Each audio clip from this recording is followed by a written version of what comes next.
ये कथा है आंध्र प्रदेश के श्री कालाहस्ती की, जहां एक शिकारी तिन्ना ने भक्ति के सभी नियम तोड़ दिए। तिन्ना बेहद सरल स्वभाव के थे। उन्हें शास्त्रों का कोई ज्ञान नहीं था। लेकिन एक दिन जब उन्होंने जंगल में एक शिवलिंग देखा, तो उन्हें लगा कि यही उनका भगवान है और ये अकेला भूखा है। तिन्ना ने उसी क्षण शिव को अपना आराध्य मान लिया। वो दिन भर जंगल में शिकार करते और शिकार से लौटने के बाद रात के गहरे अंधेरे में शिवलिंग के पास आते थे। तिन्ना की भक्ति बिल्कुल अनोखी थी।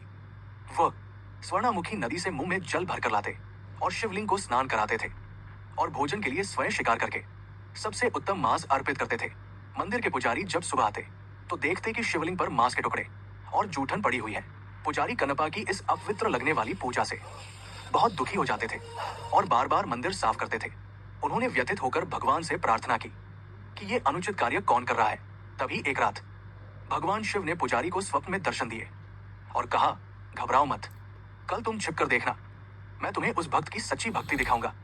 अगली रात पुजारी छिपकर देखने लगे। कन्नप्पा रोज की तरह पूजा करने आए। तभी शिवलिंग की दाई आंख से अचानक खून बहने लगा। कन्नप्पा घबरा गए। उन्होंने जड़ी बूटियां लगाई, लेकिन रक्तस्राव नहीं रुका। अंत में उस अनपढ़ भक्त को सिर्फ एक ही उपाय सूझा, आग के बदले आग। बिना किसी पीड़ा या संकोच के उन्होंने अपना तीर उठाया और अपनी दाई आंख निकालकर शिवलिंग की आंख पर लगा दी। चमत्कार हुआ, खून तुरंत थम गया, लेकिन तभी शिवलिंग की बाई आंख से भी खून बहने लगा।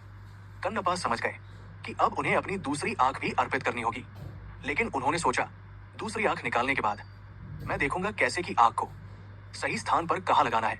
तब उन्होंने अपनी दूसरी आंख निकालने से पहले शिवलिंग की आंख पहचानने के लिए अपना पैर शिवलिंग पर रख दिया। भक्ति के इस परम बलिदान को देखकर पुजारी की आंखें विस्मय से फैल गई। भगवान शिव स्वयं प्रकट हुए। उन्होंने कन्नप्पा को गले लगाया और उन्हें मोक्ष प्रदान किया। जिस स्थान पर कन्नप्पा ने यह बलिदान दिया वो आंध्र प्रदेश का श्री कालहस्ती है। इस स्थान का नाम यहाँ के 3 प्राचीन भक्तों के नाम पर पड़ा है, श्री यानी मकड़ी, काल यानी सांप और हस्ती यानी हाथी, जिन्होंने स्वर्णामुखी नदी के तट पर स्थित वायुलिंगम की उपासना कर मोक्ष प्राप्त किया था। कन्नप्पा का बलिदान जिस स्थान पर हुआ वो वायुलिंगम मंदिर के समीप है और इसे कनपेश्वर पर्वत कहा जाता है। यही कन्नप्पा ने अपना नेत्र अर्पित किया था। मंदिर तक पहुंचने के लिए लगभग 325 सीढ़ियां चढ़नी होती है। ऊपर आपको भक्त कन्नप्पा का मंदिर मिलेगा और उसके